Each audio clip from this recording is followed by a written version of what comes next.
So Booger Magee and his friends have finally made it to Florida to go to Disney World.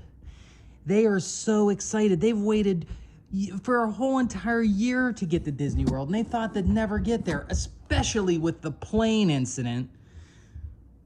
Well, as they were approaching the gate, Booger saw something he's never seen in his entire life. The Disney Castle, and it was magnificent. It looked like something from a fairy tale. He had never even knew such a thing could exist, and he couldn't wait to go on there and ride some rides. So Booger went through the gates, and he went up to the first ride, and he got in line with his friends, and you know who was with him, don't you? There was Sammy Strawberry, Victor Vomit, and Wellman. So Booger was so nervous about riding his first ride.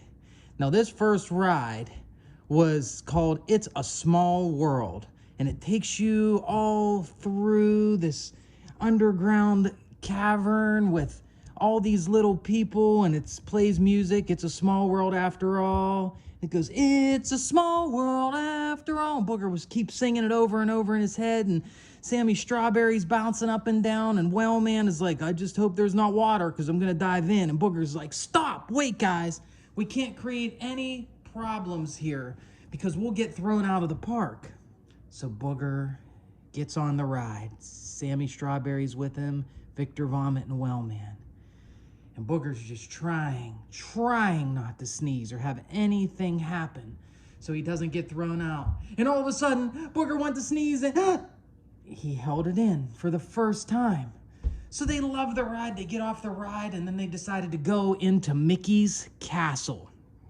And all of a sudden, when they got inside of Mickey's castle, all the lights went out, and they heard a sinister yell go, ah-ha-ha!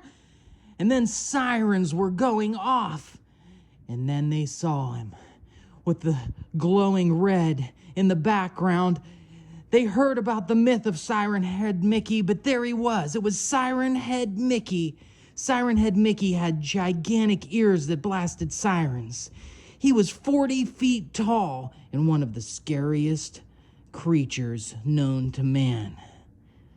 So Booger looked at Sammy Strawberry, looked at Wellman, and looked at Victor Vomit and said, guys, it's superpower time. So before they knew it, Siren Head Mickey disappeared. And the lights went out and sirens were going off. But you know what sirens do to Booger? They make him nervous. And all of a sudden, Booger sneezes. Snot covers the entire castle. People started screaming. And then all of a sudden you heard, oh no! And it was Siren Head Mickey. They slowed down his sirens with a film from Booger's slimy, gooey boogers. And then they found a light switch and turned it on, and they saw Siren Head Mickey over into the corner, and he was trying to get out of Booger's sticky snot. And then they said, all right, Victor, it's your turn. So Victor got so sick from looking at all of Booger's boogers that he went bleh, and puked all over the place. Chunky vomit hit Siren Head Mickey. Mickey was yelling, oh no! So he didn't know what to do, but he managed to escape and go free. And Wellman just stood there looking like, wow, this is crazy. And Sammy Strawberry saw Siren Head Mickey running, and all of a sudden he went, ah! And he created so much pressure that all the seeds started shooting out everywhere. And they were pinging off of Siren Head Mickey's ears, and Mickey was running for cover. And as he was leaving, he yells, this battle's not over yet! To be continued.